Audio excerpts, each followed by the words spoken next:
Thank you very much, Mr. Speaker. And as we take our seats and take up the people's business in this chamber, we all share in a privilege of protecting the hopes and dreams of our neighbours and communities and our fellow Canadians through the work we do in this chamber. And as I return here for the 6th time, I am so grateful to once again have earned the confidence of my constituents in Regina Qu'Appelle. Because this seat does not belong to me, it belongs to them. None of the seats in this chamber belong to any of us, including the Prime Ministers. Instead, these seats all belong to the people who sent us here. And they sent us here to get to work. Canadians sent us here to make sure the country works for them, for their jobs, their livelihoods, their cost of living, for their health care, their environment, the safety of their communities, and the security of our country on the world stage. Monsieur le Président, Mr. Speaker, it's clear that we have a lot of work ahead of us, and regardless of which party we belong to or the region we come from, we all must listen and learn, grow, and improve. We all together on both sides of this chamber, we must expect more of each other and of ourselves. This is particularly true in light of the results of the last election, in which the people sent a clear message to all of us that the status quo had failed, that the approach of the previous 4 years just wasn't good enough. Canadians want better, and as the strongest opposition in Canadian history, we are going to make sure that they get better. Hear, hear.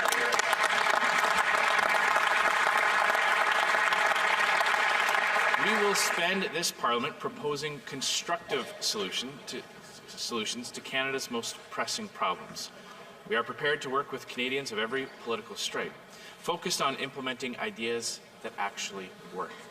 This does not mean that we will compromise on the principles that make us Conservatives, and it certainly does not mean that we will shirk from our responsibilities as Her Majesty's loyal opposition to hold this government accountable every day, in every way, for its ethical lapses, errors, and misdeeds.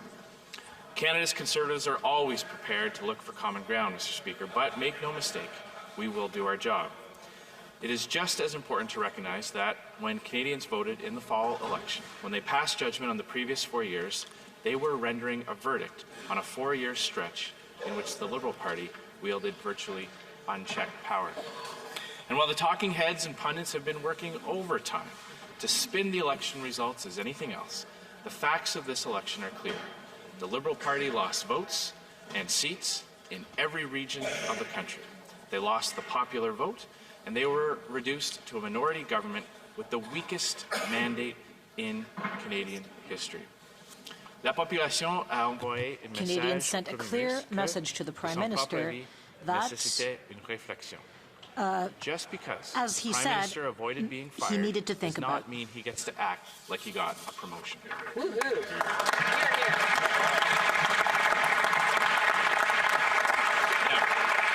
To be fair, he made the appearance that he might be changing. He met with myself and opposition leaders early on to discuss shared goals. He made a grand show of meeting premiers and mayors from across the country.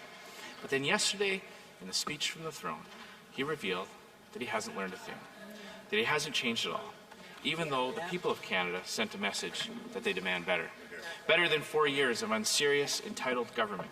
Better than 4 years of government that put the interests of activists and lobbyists ahead of the jobs of Canadians' families. Better than 4 years of the Prime Minister lecturing others about standards that he himself refused to live up to. Hear, hear. They demand better. They demand a fundamentally new approach from a government that is prepared to rise to this moment in history. Mr. Speaker, times of fear bring times of division, and Canadians are afraid for their country. We must return to what makes us strong as a nation. We must put a stop to the divisive policies that have pitted province against province and region against region.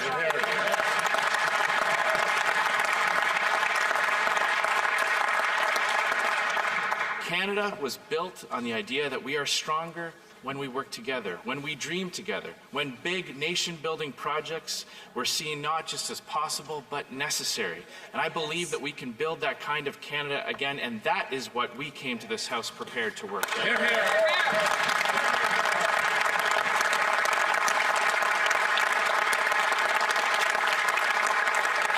Yesterday, we were sorely disappointed This throne speech was supposed to be the first real part of the Prime Minister's new approach. That's what these speeches are all about. It's a statement of intent about how the government has changed, how it will learn, how it will improve. And so I listened to the Governor General, Mr. Speaker. That was what I was waiting to hear. Some humility.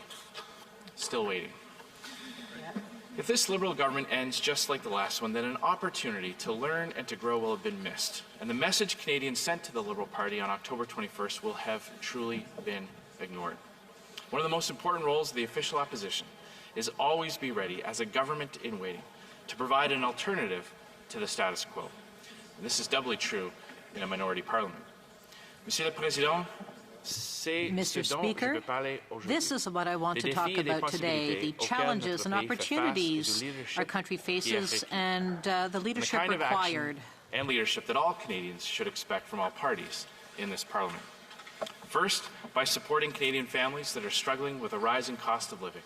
Second, by keeping Canadians safe in an increasingly unstable world. Third, by creating and sustaining good Canadian jobs in a time of economic uncertainty.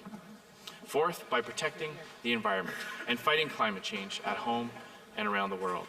And fifth, by preserving national unity and healing the divisions between provinces, between regions, and between all of us as Canadians. So let's begin by talking about what should be the top priority for us all. Supporting Canadian families who are struggling with a rising cost of living. But too many of the political games being played by the political classes are far removed from the real hardships facing real people. Over half of Canadians are $200 away from not making ends meet at the end of the month. They are vulnerable to a rise in interest rates and are on the edge of bankruptcy. The highest number of personal bankruptcies since the Great Recession, and the middle class is struggling. Over the past 3 years, the number of food bank users with jobs has gone up 27%. More and more hardworking people are not getting by. People are struggling to pay the mortgage, pay the rent, or pay the bills. More Canadian families are finding it harder to put food on the table or to fill up the car. Studies show that for an average Canadian family earning $117,000 of combined income, 44.7% of that income, or $52,000, goes just to pay taxes. Wow. 53% of that goes to pay federal taxes. And yet, Mr. Speaker, over the past several weeks, there's been a chorus of voices from elite corners of Canadian high society demanding that our party endorse the carbon tax. Well, let me be clear, Mr. Speaker. We will always oppose a carbon tax because we know the real cost it imposes on the Canadian people.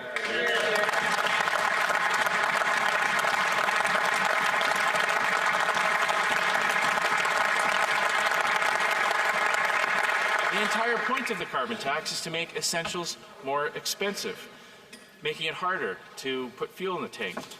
It's about punishing a mom for driving her kids to school, punishing a dad for driving his daughter to soccer practice, punishing a senior for turning up the heat on a cold winter's day.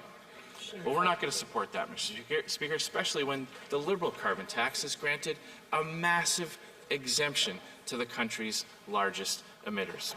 There are better ways to fight climate change, Mr. Speaker. It is time to act to bring down the cost of living and to put more money into the pockets of Canadians who are working hard. Another issue Canadians were looking to this government for leadership is how we are going to keep them safe in an increasingly unstable world. Now, let's not sugarcoat it. The world has become a much more dangerous place.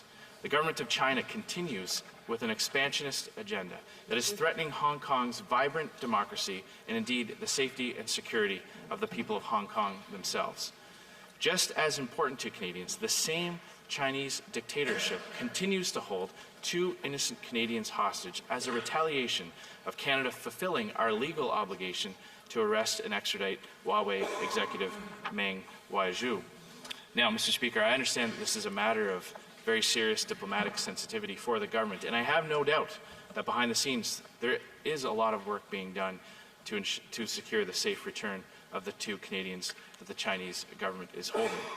But what is incomprehensible to Canadians is that in the face of this blatant attack, the Minister of Small Business still traveled to China and posed for photo ops to promote China as a place for Canadian investment. Wow.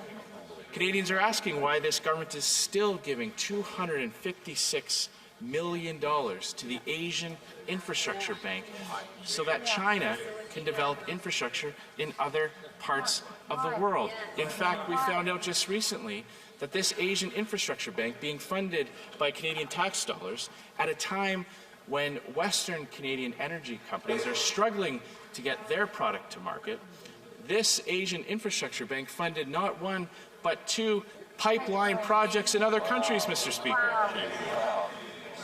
Canadians want to know why the Prime Minister is so silent in the face of such a blatant outrage. And he should at least respond to his own Minister of Global Affairs, who said, quote, "China stands out as a beacon of stability, predictability, a rules-based system, a very inclusive society."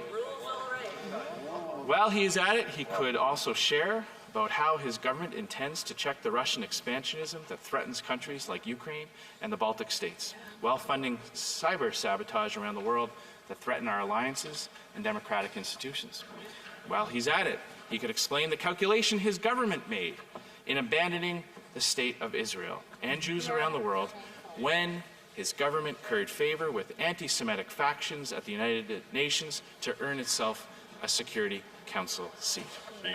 But most of all, we would really appreciate hearing the Prime Minister talk about Canada's deteriorating relationship with the United States, one that was only exacerbated by his own conduct at this week's NATO summit. Now, we understand that President Trump is a challenging negotiator, but the Americans are our partners all the same, and no international file is more important to Canadian jobs and livelihoods than the ratification of the new NAFTA.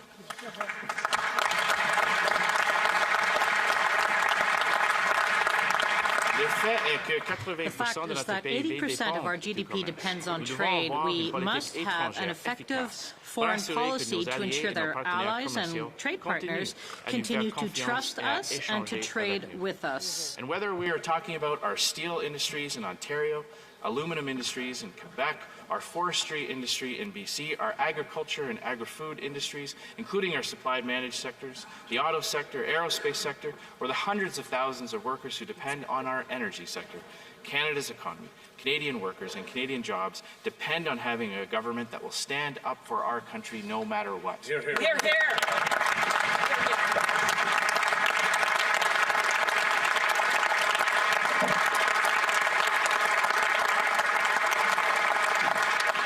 Now, this brings me to another very important government priority, which should be a government priority: creating and sustaining Canadian jobs in a time of economic uncertainty. So let's have some true moral clarity in this House right now. As I speak, a network of foreign-funded activist groups is trying to permanently shut down Canada's energy sector and drive hundreds of thousands of Canadians out of work. They have already done lasting damage to the economies in Western Canada and to the livelihoods of hundreds of thousands of families who depend on the development of our oil and gas to pay the bills. Every single member of this House should be expected to stand up and be counted.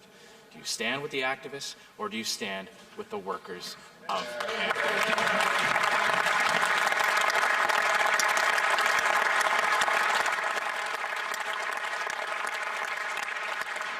These groups take foreign funding and interfere in our discussion around energy and pipelines in this country. It has never made any sense to me why there are loud voices in this country, including many in the government benches, who want to ban and block the exportation of Canadian energy to foreign markets. And meanwhile, they do nothing when tanker after tanker of foreign oil comes in to Canadian markets.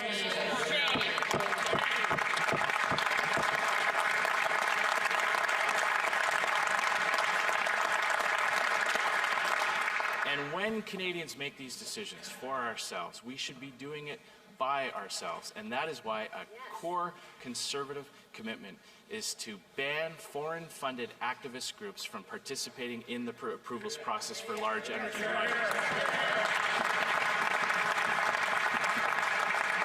So, Mr. Speaker, I can stand here confidently on behalf of every single member of the Conservative caucus and say with certainty that every single one of us will stand with Canadian workers every single time.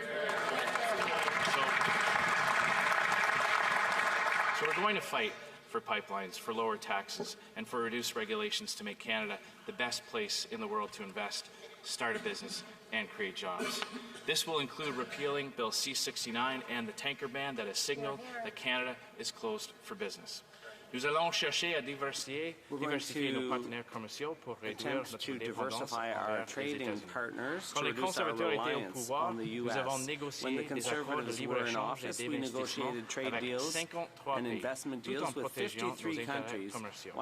Nous allons consacrer la même énergie à abolir les obstacles commerciaux au Canada qu'à défendre le libre-échange au-delà de nos frontières.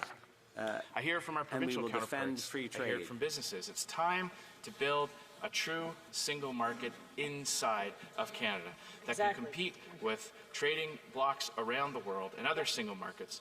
And we can do all of this while living up to our responsibility to future generations when it comes to environmental challenges like climate change. Now, Mr. Speaker, fighting climate change will require honesty and it will require cooperation. Now, first, the honesty. Canada produces less than 2% of global emissions. China alone produces over 27% and saw a 4% increase in CO2 emissions just in the first half of 2019. That's why our Conservative plan focuses on exporting Canadian green technologies and on substituting coal in China with clean Canadian natural gas and carbon capture technology. Because we want to make...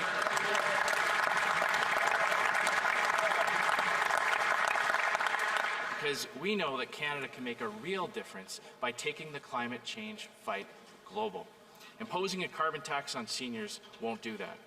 Even if it were possible to drop Canada's emissions to zero, it would not make a dent in our shared global obligation. And if you do take climate change seriously, why would you rely so much on imposing taxes on things like essentials that are known to be unresponsive to price increases? It's time to stop targeting Canadian commuters and seniors and instead focus on innovative, market-based policies that prepare Canada for the future and can ensure we make a real impact on global emissions. A real plan must offer a global vision for fighting climate change. Nous pouvons lutter contre les changements climatiques sans taxer les parents qui amènent leurs enfants à l'école. Nous devons investir dans les nouvelles technologies et nous devons établir une norme plus élevée pour les gros pollueurs pour qu'ils réduisent leurs émissions à la source.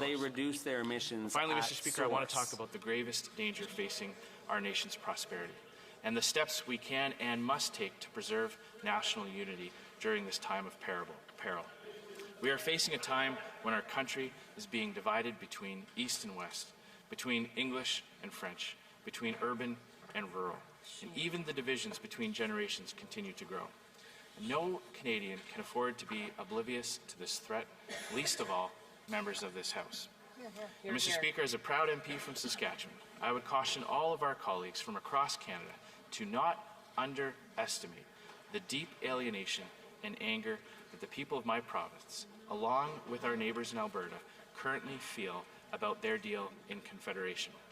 The damage done over the past 4 years is significant. Today, 175,000 Albertan energy workers are unemployed. Proud Canadian companies like TransCanada and Encana are moving their businesses to the U.S. After just 4 years of Liberal government, the Bloc is back in force with 32 separatist members of Parliament. Premier Legault had specific demands. None of those demands was considered by the Liberal government. But members of the Bloc have decided all the same to support the throne speech. During the campaign, the Bloc said it was the voice of Premier Legault, and now we see the result. Only Conservative members will defend the interests of Quebec, not the Bloc.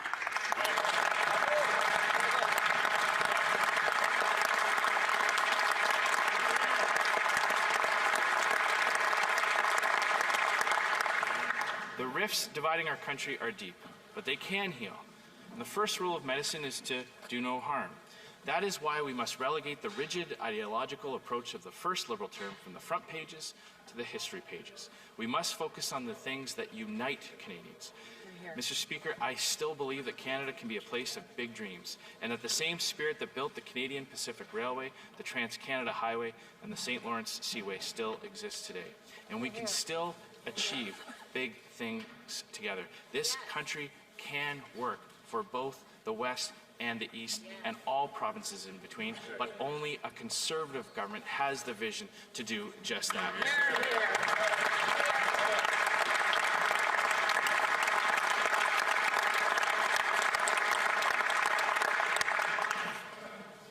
I do believe that national unity is not something that we do. It is something that happens when we get the big things and the little things right. Our role as an official opposition is to fight for Canadians who, inadvertently or not, are hurt or left behind by the government's agenda. So we will show up every day. We will be ready to do our job. We will use every tool at our disposal to oppose the parts of this government's agenda that may do harm to Canadian men and women. And we will constantly be at the ready with better policies and a better plan to replace this government when it falls. Hear, hear. Canadians can no longer afford a government that gets the big questions wrong.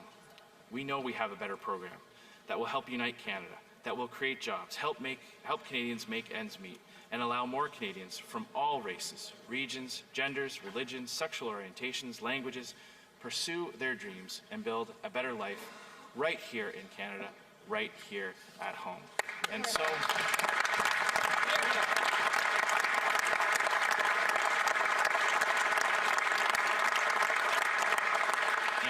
on behalf of Canada's official opposition, I want to therefore move, seconded by the member for Aurora Oak Ridges Richmond Hill, that the motion be amended by adding the following.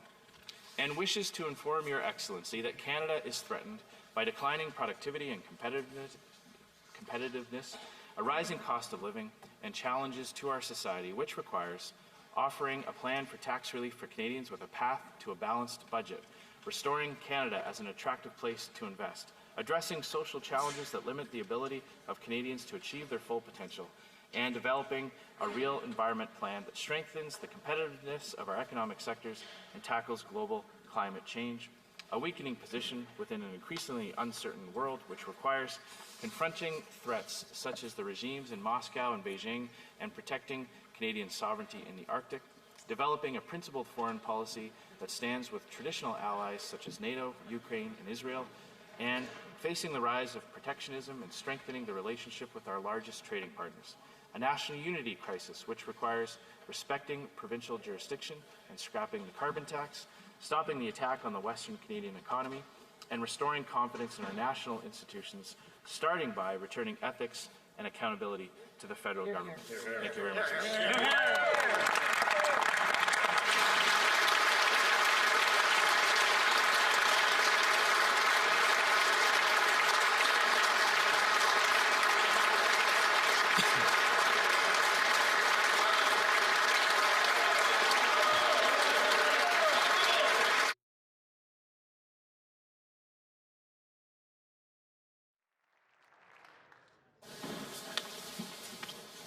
Mr. Scheer, seconded by Ms. Alisev, move that the following amendment, and wishes to inform Your Excellency that Canada is threatened by declining productivity and competitiveness, a rising cost of living, and a challenge to our society which requires offering a plan for tax relief for Canadians with a path to a balanced budget, restoring Canada as an attractive place to invest, addressing social challenges that limit the ability of Canadians to achieve their full potential, and developing a real environment plan that strengthens the competitiveness of our economic sectors and tackles global climate change. A weakening position within an increasingly uncertain world, which requires confronting threats such as regimes in Moscow and Beijing and protecting Canadian sovereignty in the Arctic.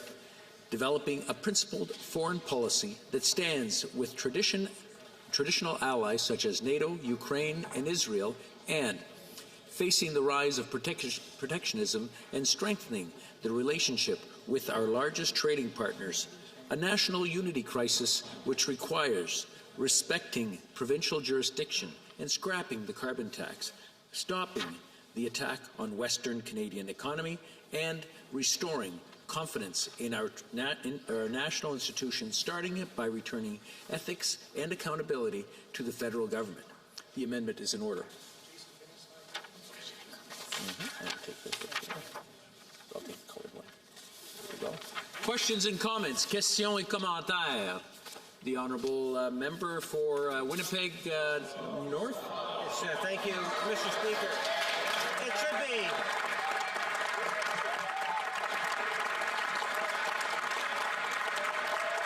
Thank you. Mr. Speaker, over the years, it has been very well established that this government, this Prime Minister, has been very much focused on Canada's middle class. We have seen many progressive policies brought to the floor of this House that has enabled to see hundreds of thousands of children lifted out of poverty, seniors lifted out of poverty. We have seen record amounts of infrastructure dollars invested in every region of our nation, Mr. Speaker. I just want to, if I can have your attention, please. I want you to remember the one thing I asked yesterday. Your moms, your dads, your daughters, your whole family's watching. I just want them to be proud of us here. And I just don't think shouting is the way to do that. The honourable member for Winnipeg North. Yes, Mr. Speaker, we are committed to ongoing supporting of Canada's middle class and those that are needing of the assistance of lifting out of poverty. The throne speech embodies many progressive measures, such as a continued commitment to tax breaks for Canada's middle class. Now, I'm sure the Leader of the Official Opposition will recall that many of those progressive measures, including the tax break, the Conservative Party voted against. My question to the Leader of the Official Opposition: will he put actions to his words when he says that he will support Canadians from coast to coast and support this government's initiatives that will continue to lift Canadians out of poverty and provide tax breaks for Canada's middle class? The Honourable Leader of the Opposition. Well, Mr. Speaker, Conservatives always support tax reductions. What we were voting against were the tax hikes that this Liberal government included in their budget.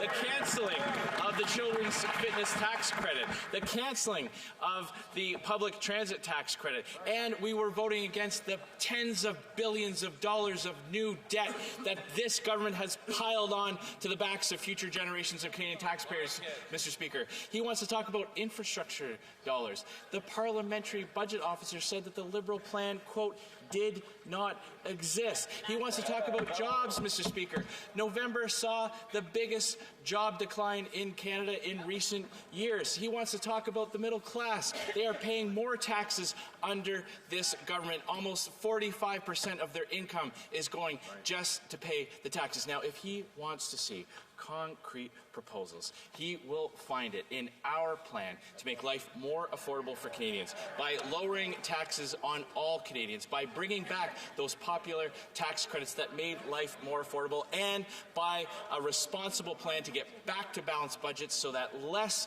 money from Canadians' taxpayers is going just to pay the interest on the debt. I'd invite him to vote for that plan. Questions and comments? Questions et commentaires? The honourable member for James Bay.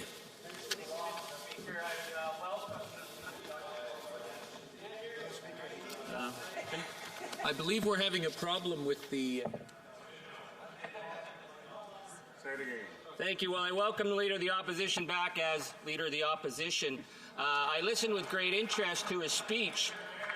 And what I did hear, Mr. Speaker, was, well, the disconnect I heard throughout the election. Sure, we heard about Liberal corruption, but we heard a lot about the melting ground. Certainly the melting ground beneath his feet for failing to put forward any coherent climate change plan. Now, I represent blue-collar industrial workers, and they are concerned about the issue of catastrophic climate change.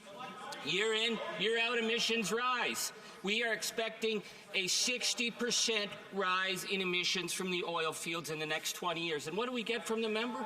We get the conspiracy theory of foreign radicals who are trying to undermine our industry. Nobody buys that. We don't have any coherent plan other than grr carbon tax, but what I find deeply offensive is the fact that he's telling our House that if Jason Kenney doesn't get his way to massively expand the oil fields, that they will put the issue of the future of our country on the table. That is unacceptable. That a member there stands without any coherent credibility on the single biggest crisis facing our planet and tells the rest of Canada that they have to go along with his conspiracy theories and have no credibility on environmental change, or they will break up our country. I would tell that member to drop that kind of language, because the ground is certainly melting beneath his feet very quickly at this point. The Honourable Leader of the Opposition.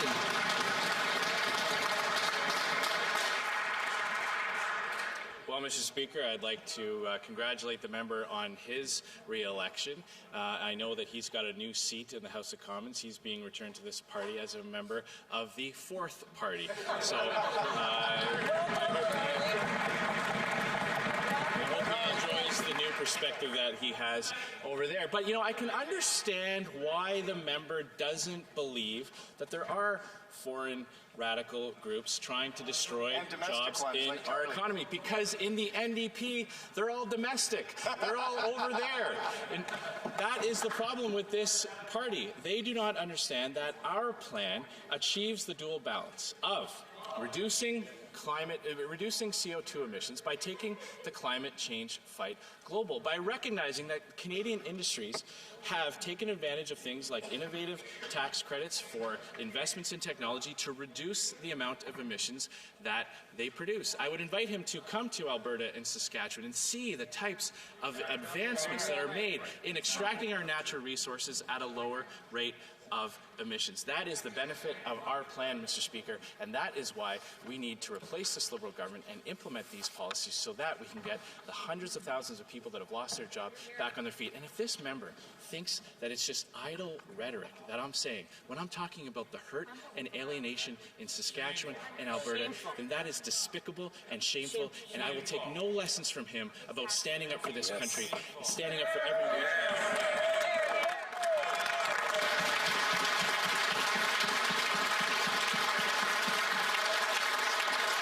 Questions and comments. Questions et commentaires. The Honourable Member for Nanaimo, Ladysmith. The Honourable Member for Timmins James Bay. We'll stop the clock. The Honourable Member for Timmins James Bay has a point of order. Thank you. Mr. Speaker, I know it's your first day and you're going to make an amazing speaker. However, for the Leader of the Opposition to accuse someone who's representing their... I'm sorry, I can't... we can't hear the... it's not working. It's debate. It's debate. I can't hear to make out whether it is debate. If I can have order in the House for a second so I can hear the Honourable Member for Timmins James Bay. The light is now on. The Honourable Member can... I ask you, Mr. Speaker, that it is very unparliamentary for the Leader of a party to accuse someone of being despicable for asking a question. That is the antithesis of democracy in the House. I'm sorry. I really... get a better tone. If I can interrupt again. We're having a real technical problem here. I cannot hear what's happening. And I... Do we have a technical problem? Okay.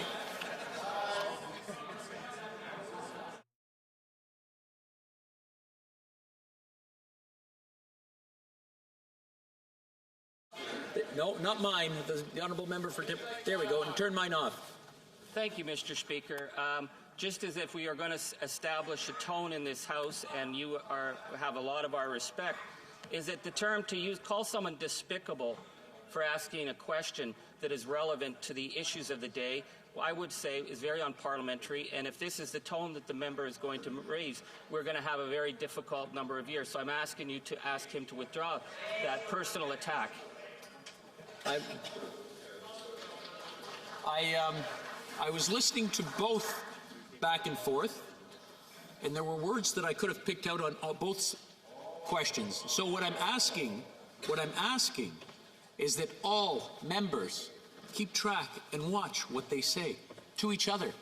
Remember, we're not naming people and we're not badgering people to bring them down. We're debating ideas, and let's keep it at that level. Now, the honourable member for Nanaimo Ladysmith has a question.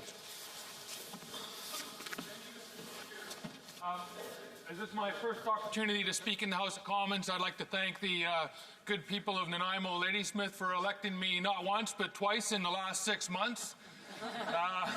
I'm not excited about the idea of going back for another election, but I know that some other members here are. There's a lot of things to deal with in my community. I have 4 First Nations who are looking forward to the implementation of the UN Declaration on the Rights of Indigenous People. We have in my community the highest homelessness per capita in Canada. We have an affordability crisis. We have a mental health crisis. We have an opioid crisis. Our regional hospital is old. It serves the oldest population per capita in Canada. We have more people over the age of 75 in the regional district of Nanaimo Ladysmith than anywhere else in Canada. So there's a lot of things that I want to work across party lines to get things done in this Parliament and with this government. And one of those things is climate change. And I know that my honourable friend from Cowichan, Malahat, Langford has carried fish up into trucks to get them up the river because of the droughts, that our forest industry is suffering because of climate change, and you can see our forests dying, and people want action. It is affecting our economy. And Mr. Speaker, to indulge you for a second, my mother was born in Alberta and my father was born in Saskatoon, and I have lots of relatives in those communities who are hardworking, salt of the earth, innovative, industrious people. They're get-her-done folks. And I would like to ask the honourable member for Regina Capel if he does not see a future for Alberta and Saskatchewan besides ripping and shipping raw resources out of those provinces, but using the innovation and hard work of the people of those provinces to change our future and the future for our children and our grandchildren so that we can have a future. Thank you. The Honourable Leader of the Opposition, and close to 60 seconds as possible.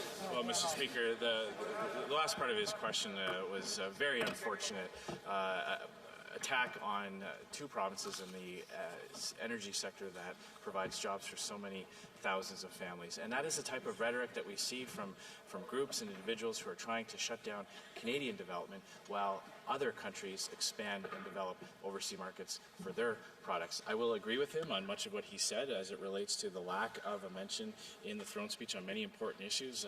We have an exciting plan to help those who are addicted to opioids with a recovery plan that invests in people, that instead of just maintaining addictions, we actually help people get off of harmful drugs. Those are the types of things that we'll be proposing in this Parliament as well. Reprise du débat, resuming debate. Right Honourable Prime Minister. Thank you, Mr. Speaker. It is a pleasure to rise in this House today, Mr. Speaker, to respond to the Leader of the Opposition's speech. I think one of the things that we have listened to and heard from Canadians over the past number of months of the election campaign and subsequently is a need for us to collaborate in this House, a need for us to work together. And I think, Mr. Speaker, that one element of that will involve actually listening to each other in this House. Et c'est pour ça, Monsieur le Président, que malgré le fait que mon équipe m'a donné un excellent discours à lire en réponse au chef de l'opposition, ce matin, je choisis de ne pas le lire parce que c'était un discours écrit hier et je voulais prendre le temps et le moment pour vraiment écouter le chef de l'opposition et qui partageait sa vision, sa perspective pour ce mandat parlementaire, sur comment on peut aider les Canadiens d'un bout à l'autre de ce pays. Alors, dans cette réflexion-là d'une nouvelle approche que nous devons tous I know prendre. that we need a new approach. We all need to take a new approach here. And I appreciate the opportunity tout simplement lire un discours to be able to make some remarks rather than simply reading a speech that reiterates everything that we want to do together. I could simply read a speech that reflects the excellent throne speech that was delivered yesterday. But instead, I've decided to go through some of the things that the Leader of the Opposition said, point by point, and really properly reply to those points. As I go through the elements that the Honourable Leader of the Opposition laid out in his speech, I'm going to have to stray a little bit from them because there are some really important issues that matter to this country, that matter to Canadians, that he didn't develop and he didn't dwell and share his perspective on. I think first and foremost on the issue of Indigenous reconciliation. We are gathered here today and every day on the unceded territory of the Algonquin, the Anishinaabe people, and we need to recognize that as we move forward as a country, we have to include and make sure that every single Canadian has a real and fair chance to succeed. And for far too long, in this house, these Houses of Parliament, we have not properly walked the road of reconciliation. A difficult road, to be sure, one that will have setbacks and challenges as we walk it, but one on which we can make real progress, not just for Indigenous Canadians, but for all Canadians, as all Canadians have asked us repeatedly in recent elections to do. To continue to step up on Indigenous reconciliation is something that we on this side of the House will do, and I'm sure it was a simple oversight on behalf of the Leader of the Opposition, because I know that many people on the other side also very much want us to work in partnership and in respect with Indigenous peoples in this country. He also didn't touch on the health challenges and the health opportunities we have as a country to move forward on big things that are going to make a real difference for Canadians, whether it be national universal pharmacare, whether it be ensuring that every Canadian can access a family doctor, whether it be to move forward on ensuring that there are clear outcomes and expectations on mental health care right across the country. These are things, along with home care and palliative care, that we intend to work on. We understand, Mr. Speaker, that those are elements that we will need to work on with the provinces and in respect and in partnership because of provincial jurisdiction, and that's why I am pleased to have begun some of those conversations already, and I'm very pleased to have an outstanding health minister and an outstanding team who will engage, along with our Deputy Prime Minister, directly with premiers of provinces and territories across the country to move forward on keeping Canadians healthy. Mais je comprends, Monsieur le Président, que le défi maintenant, c'est de répondre au discours du chef de l'opposition. Et donc, je vais reprendre la même liste que lui a présentée par rapport aux priorités qu'il voit pour les Canadiens. Et je pense que ça ne surprendrait aucun Canadien d'un bout à l'autre du pays que nous sommes assez d'accord, malgré ces quelques omissions, sur les enjeux qu'il a présentés comme étant de grands enjeux pour les Canadiens, c'est-à-dire le coût de la vie, l'abordabilité, de garder les Canadiens en sécurité dans le monde, d'assurer de bons emplois pour les Canadiens, de lutter contre les changements climatiques et finalement d'assurer l'unité du pays. Je pense que ça vaudrait la peine de passer chacun de ces éléments et quelques-uns de ces arguments et de sa perspective là-dessus pour démontrer qu'on écoute, mais aussi qu'on veut travailler ensemble avec tous les partis dans cette Chambre des communes. First of all, on the question of affordability. The Leader of the Opposition recognized that many Canadians are feeling anxious about their personal finances, about the path forward for themselves to retirement, about the path forward for their children to getting good jobs in the future. There are concerns about rising costs of living and questions of day-to-day expenses, of the costs of housing, of the costs of everyday objects and purchases that keep Canadians anxious. We agree entirely And that's why we set out 4 years ago to focus on the middle class and people working hard to join it.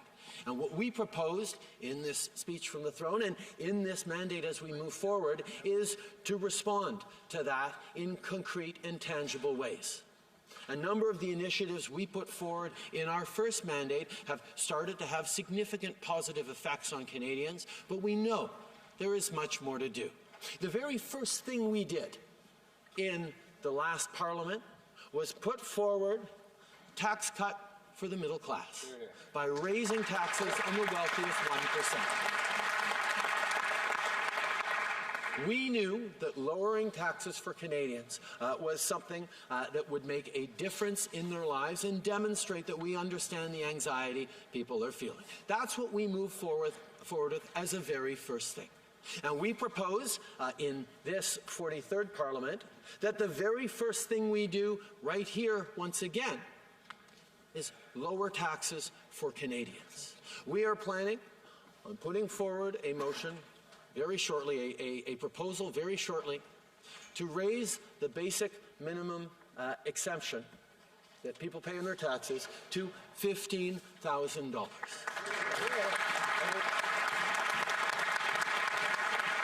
That means that thousands of Canadians will no longer have to pay taxes at all because they make less than $15,000, and many more will see their tax burdens decrease significantly.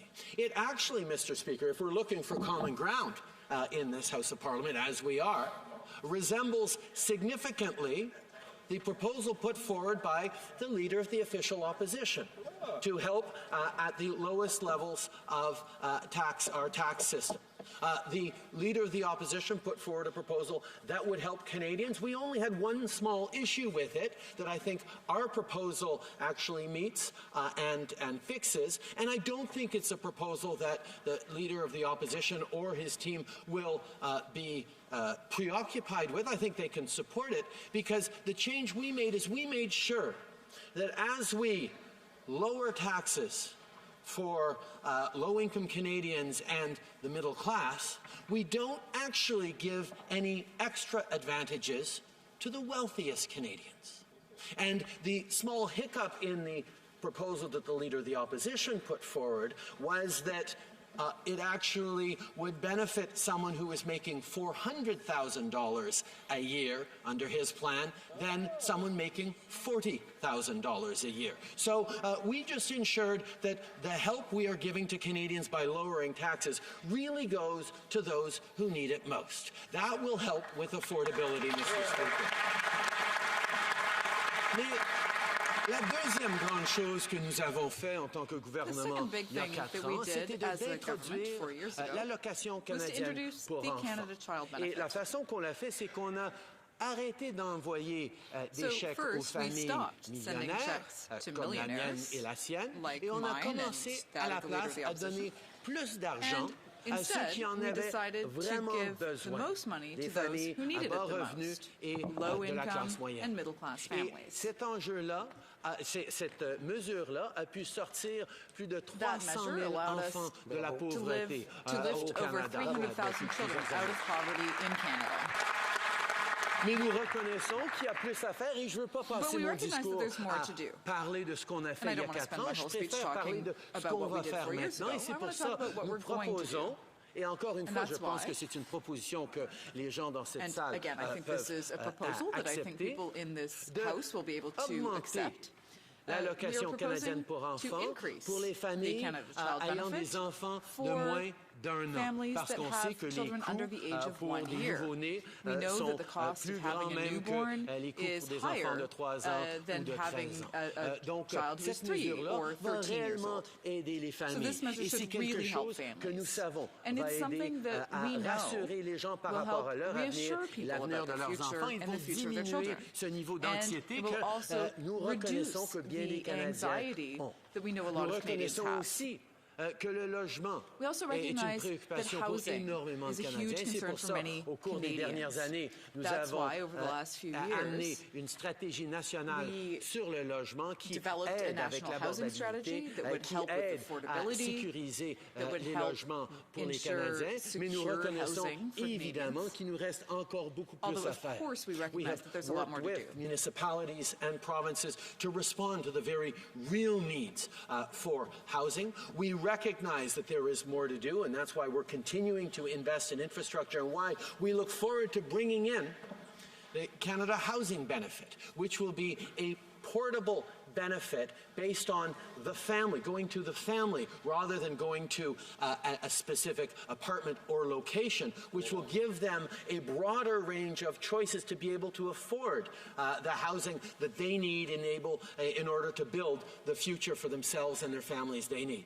We also recognize that far too many young Canadians, far too many first-time homebuyers are seeing greater barriers to buying that first home as housing prices rise across the country. Even with economic growth, even with more jobs, we know people are facing anxiety, and any delays in millennials or others buying their first home ends up accumulating in missed opportunities to build that equity throughout their lives to be able to afford them a good retirement.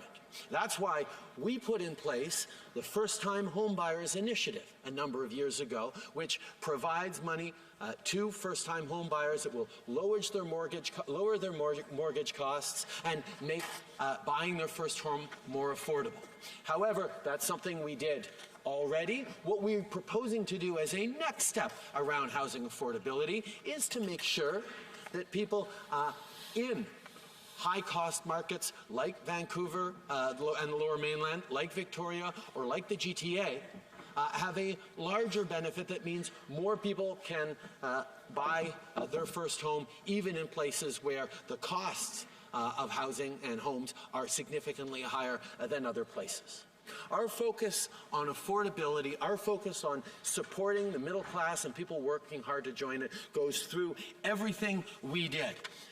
What was interesting about the member opposite's, the leader of the opposition's comments on this is he talked about the carbon tax as being a significant cost for Canadians. And that is where, if he is serious about reducing people's anxiety about the future, if he was serious about reassuring Canadians in their ability to tackle new challenges and support their families, it would be good if we were able to lay out the actual facts of what our plan of putting a price on pollution means for Canadians across the country. First of all, we wanted to work with provinces to ensure that they could create a price on pollution to prevent pollution from being free anywhere in the country in a way that suited their province, suited their realities. And that was the starting point we take. We would rather not have to bring in a federal backstop anywhere across the country because we know that provinces have varied needs and perspectives and should be able to determine their own way of fighting climate change and putting a price on pollution and making sure that it's not free anywhere in the country. However, we also need to make sure that everyone is doing their part across the country and that we have a level playing field. And that's why we rightly, in our pan-Canadian framework to fight climate change, expect a similar level of equivalency and stringency right across the country. Well, there are a number of provinces that do not believe that it is important to fight climate change, do not believe that it is important to put a price on pollution. Therefore, we have to move forward in bringing in a backstop. But, Mr. Speaker, every single dollar collected from a particular province for the price on pollution will be returned to that province, and most importantly, average costs for an average family across that province will be less on the price on pollution we added than the climate action incentive we return to them at tax time before the full year is up. Bravo. So, Mr. Speaker, very simply and clearly put, in the provinces in which there is a federal backstop, that is New Brunswick, Ontario, Saskatchewan, soon to be Alberta and Manitoba, the average citizen of those provinces will be better off with this price on pollution than they would be had there been no price on pollution. Indeed, in a province like Saskatchewan, where the Leader of the Opposition is from, I can point out that families will be hundreds of dollars better off every year with this price on pollution. And if one wanted to truly bring down the temperature and the anxiety in the West, pointing that fact out might actually help. We recognize as well that fighting affordability for better affordability for Canadians means fighting the challenges of poverty that far too many Canadians continue to face. That is why initiatives like the Canada Child Benefit, initiatives like our fight against poverty have actually helped in lifting over 900,000 Canadians out of poverty over the past years. And that is something that we know there is much more to work, because for every family we have seen lifted out of poverty, there are more families that we need to help, and that, Mr. Speaker, is what we're going to focus on in the coming years.